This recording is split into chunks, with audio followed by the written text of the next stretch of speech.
BFM Business, 10h, midi, l'émission 100% placement. Intégral placement, Cédric Decoeur, Guillaume Sommerer.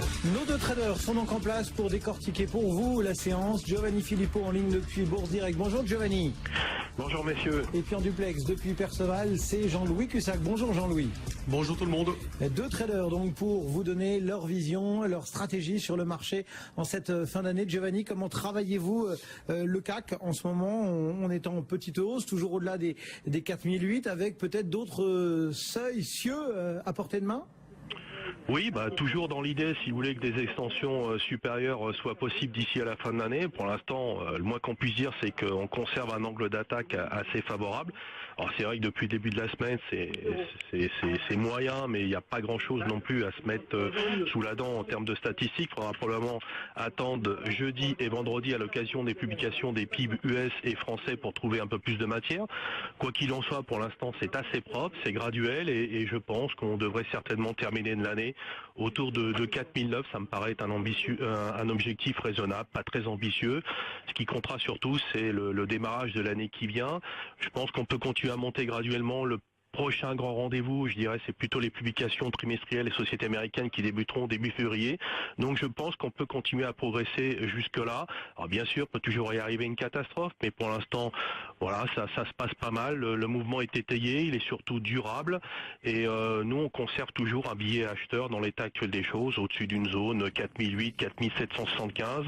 Aujourd'hui, un petit point de résistance sur les niveaux de 4860. Alors pour ceux qui sont un petit peu sur le frein à main encore, je dirais que la zone 860-915 est peut-être un bon niveau pour procéder des allègements, voire 5000, 5035 si on finit l'année en apothéose. Ça veut dire que les 5000 sont pour vous encore à portée de main?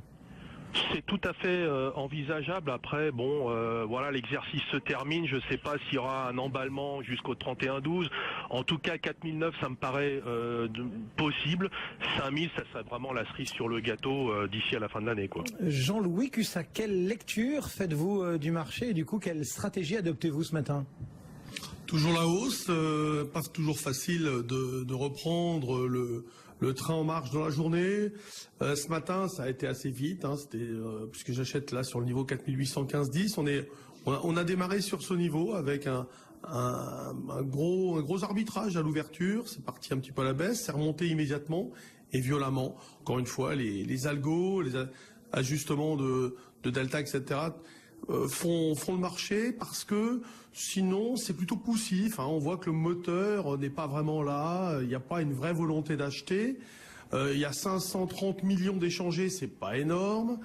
On a 13 de volatilité, donc c'est vraiment une très faible volatilité qui ne prévoit aucun problème à court moyen terme.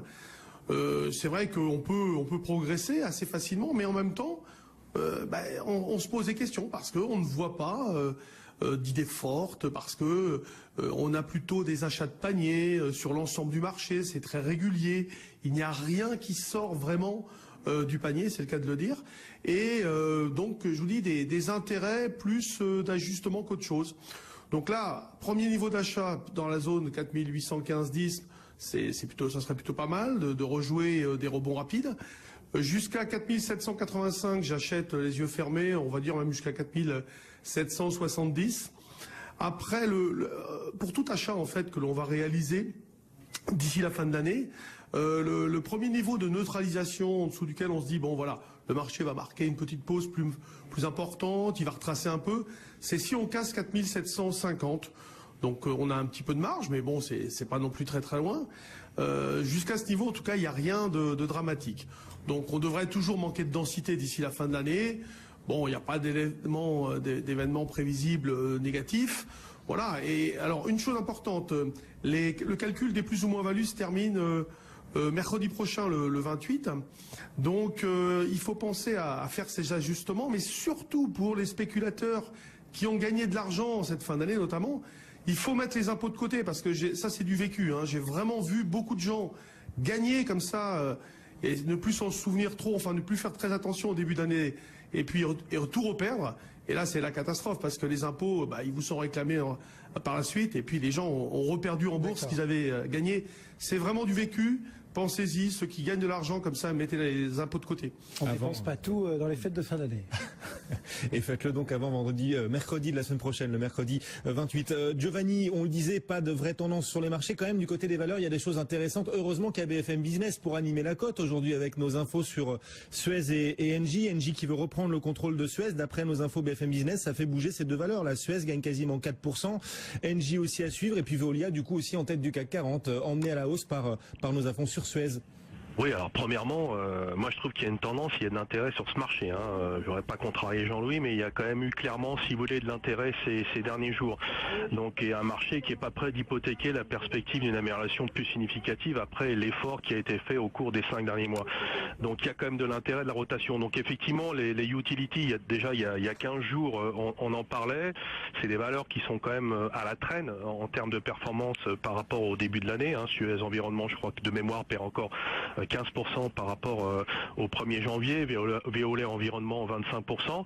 Donc là effectivement, après l'opération est un peu particulière, on fait un spin-off et puis derrière on veut casser le spin-off pour de nouveau refaire l'opération Suez Engie. Donc Suez Environnement bien entouré ce matin, on a un niveau assez sensible et très important en ce qui nous concerne et qu'on surveille qui se situe sur la zone 14,20, 14,30 parce qu'elle sortirait d'une oblique baissière de moyen terme dans laquelle elle évolue depuis novembre 2015, donc surveillez ça de près, ce qu'on appelle un biseau descendant. Si ça sort par le haut, c'est assez propulsif, si je puis dire. Et puis Veolia Environnement, qui est en train également de donner des signes assez encourageants sur l'aspect technique, qui vient de sortir également par le haut. Donc voilà, il y a de la rotation sectorielle, de l'intérêt, on le voit, banque, retail, télécom, utilities, il y a de l'intérêt dans ce marché. Giovanni Filippo depuis Bourse Direct et Jean-Louis Cussac pour Perceval Finance, le CAC donc plus